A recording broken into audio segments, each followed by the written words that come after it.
구독, 좋아요 꼭 눌러주십시오. 구독, 좋아요. 언제 저희 박정호TV에서도 또 해드릴 얘기입니다만 두바이가 대표적으로 경제특구 중에서 가장 성공적인 사례였습니다. 사실 두바이의 1991년의 사진이 바로 이건데요. 어떻습니까? 그야말로 3억 한복판에 유목민들이 사는 곳이고 이 척박하고 황량한 땅에 그럴싸한 도시의 기능이라든가 그럴싸한 정주 여건 이런 것들은 기대할 수 없었습니다. 자, 그런 두바이가 갑자기 왜 이런 천지개벽할 일이 생겼느냐라고 하면요. 자, 이게 누가 여기랑 같은 곳이라고 하겠어요. 예. 이렇게 바뀐 이유는 첫 번째는 두바이는 중동에 있는 여러 국가들 중에서 가장 석유의 가채 연수가 얼마 안 남은 국가였습니다. 즉 우리가 이제 석유를 캐서 먹고 살 수 있는 기한은 시한부 인생에 불과하다. 그렇다면 우리 아랍에미레이트가 향후에도 지속적으로 먹고 살기 위해서는 석유 말고 이제 새로운 100년, 새로운 200년을 먹고 살 만한 새로운 뭔가 테마를 찾아내야 되는데 그 테마는 이제 자원에 의존하는 것은 아니겠죠. 그래서 생각한 것이 전 세계에서 가장 기업하기 좋은 도시를 만들어 보자라는 게 바로 두바이의 컨셉이었습니다. 그리고 나서 제일 먼저 했던 것은요. 여러분들이 어느 회사 다닐 때 제일 폼나고 제일 기분 좋은 게 뭔가요? 아니면 남들한테 자랑하고 싶은 게 뭔가요? 물론 그 회사 자체의 이름이 너무나도 잘 알려져 있는 명망 있는 회사라면 누군가에게도 그냥 나 어디 다녀? 그러면 와, 너 어떻게 들어갔어? 이 소리를 들었겠죠. 하지만 그런 회사가 아니면 슬쩍 친구들에게 이렇게 말하는 친구들이 많습니다. 우리 회사 근처로 놀러 와. 내가 저기 치킨 쏠게. 이렇게 하는 거죠. 사실 이제 히든 챔피언이라고 불리우는 회사라든가 중견기업 중에서 아주 견실한 회사들 같은 경우는 아주 그럴싸한 사옥을 갖거나 사내 카페라든가 사내 옥상 정원, 사내 안에 여러 가지 인프라를 너무나도 잘 갖춰놓은 회사들이 종종 있습니다. 그러면 야, 너 대기업 갈 줄 알았더니 결국 중소기업 간 거야? 이렇게 폄하를 당하고 있을 때 우리 회사 놀러와 하고 해서 회사를 한번 쫙 보여주면 야, 니네 회사 진짜 좋다. 이렇게 얘기하면서 사람들이 자신을 보는 눈이 달라지고 그리고 사람들이 나를 내가 다니는 회사를 달리 인식하게 된다는 거 아마 그런 것들 아마 쉽게 짐작하실 수 있을 거예요. 마찬가지라는 거죠.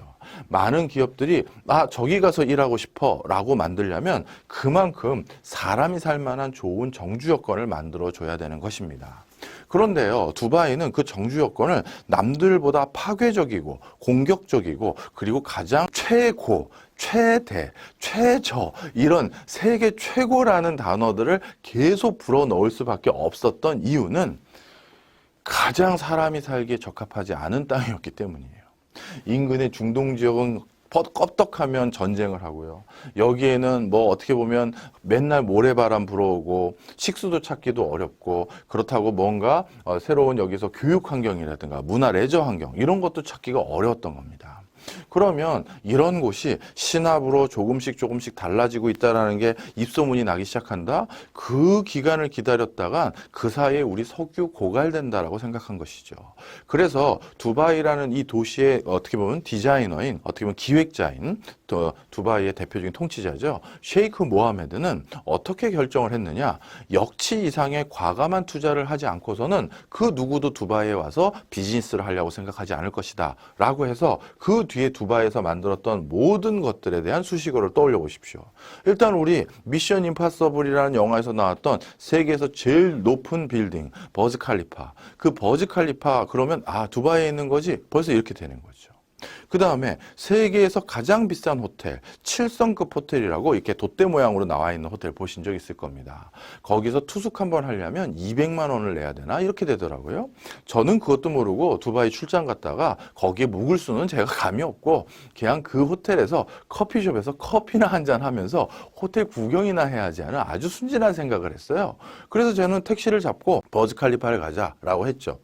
그 버즈 칼리파래네요. 그 호텔로 가자. 그 갑자기 호텔 이름이 기억이 안 납니다.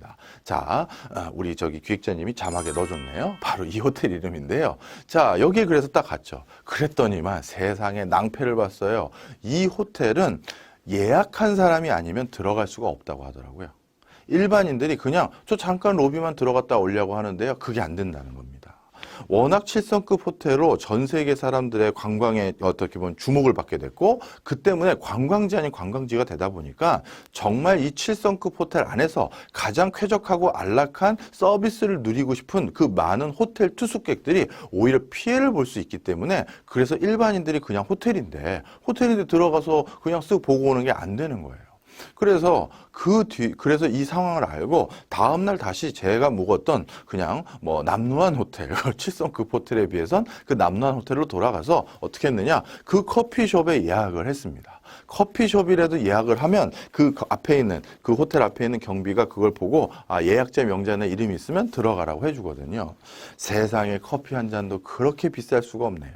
하여튼 그래서 그 비싼 커피를 아주 찔끔찔끔 먹으면서 그 호텔 들어가서 이야, 여기가 이렇게 7성급 호텔이구나 한번 보고 왔을 정도로 자, 이처럼 두바이는 많은 볼거리를 만들어 놨습니다. 그뿐만 아니라 해저 호텔도 만들어 놨고요. 두바이 그러면 열사의 나라라고 생각하지만 두바이에는 스키장이 있습니다. 실내 스키장이에요. 그래서 그 스키를 타러 두바이에 겨울옷을 팔고 겨울옷을 입고 두바이 어떤 실내 어떤 큰 빌딩 쇼핑몰인데요. 그 쇼핑몰 안을 돌아다니는 사람을 보면서 여기가 과연 지구인가 아닌가 생각할 정도로 정말 이색적이었습니다. 자, 이런 것들을 하나씩 만들어 두면서 어떻게 됐느냐? 두바이는 적어도 중동 지역에서 비즈니스를 할 수 있는 가장 허브 도시로 완전히 탈바꿈되게 됐고요. 이것 때문에 두바이라는 도시가 전 세계인에게 다시 주목받는 상황이 됐습니다. 자, 그런데 아까 말씀드렸던 셰이크 모하메드는 이 두바이를 단순히 건물 멋있는 거 짓고 호텔 최고급으로 들어서고 세계적인 명품 쇼핑몰 다 집어넣고 그 다음에 세계적인 또 뭐가 있을까요? 수상 레저 스포츠 할 수 있는 거 이런 걸 다 만들어 놨다고 무조건 사람이 오는 거냐? 그렇지 않죠. 비즈니스를 해야 되는 게 중요하잖아요. 경제 특구로 만들어 버렸습니다. 그래서 어떤 특구냐? 두바이에서는요, 법인세가 없습니다. 그 다음에 두바이에서는요, 소득세도 없습니다. 세금이 없어요. 그러니까 여기에선 돈을 벌면 다 가져가. 네 거야. 이렇게 해준 겁니다. 그러다 보니까 전 세계에 있는 많은 사람들이 내가 예를 들어서 1년에 100억을 버는데 100억에서 우리나라에서 내가 근무할 때는 40%가 세금이야. 40억을 세금으로 내고 있어. 그런데 그럴 게 아니라 이 두바이에 가서 내가 비즈니스를 하면 나는 세금을 안 내. 야, 짐 싸서 우리 법인 등기를 절로 옮기자. 아니면 내 주소지를 절로 옮기자. 이렇게 하는 사람들을 모으기 시작한 것이죠. 그러다 보니까 정말 두바이에는요, 전 세계 글로벌 기업들 중에서 두바이에 사무실이 없는 회사가 과연 있을까 싶을 정도로 그 건물 빌딩, 그럴싸한 빌딩에 들어가 보면 정말 세계적인 기업의 이름들이 다 즐비한 상황입니다.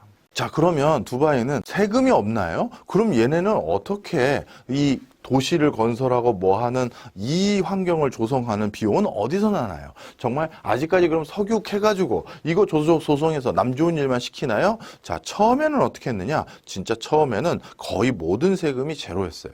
그런데 그 과정에서 이제 사람들이 여기에서 터전을 잡게 됐고 그러다 보니까 많은 것들이 이 지역을 의존해서 비즈니스를 하게 되는 시점이 벌써 10년, 20년이 흐르고 났더니 이제 두바이의 정책이 바뀝니다. 슬슬 세금을 부여하기 시작해요.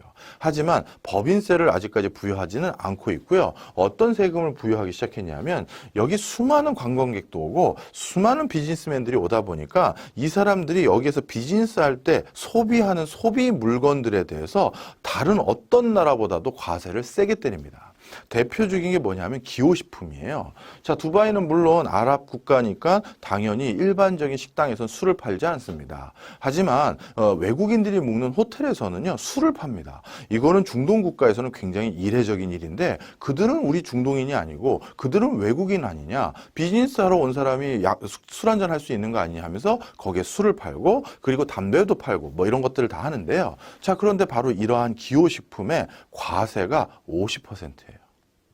그러니까 정작 중요한 비즈니스를 하는 부분에서 들어가는 것은 거의 세금을 안 물리고 내가 그냥 나도 인식하지 못하는 상황에서 내가 피는 담배, 내가 마시는 술, 여기에는 이렇게 과세를 굉장히 세게 때린다는 거죠. 또 이렇게 과세를 세게 때리는 물건 중에 뭐가 있느냐?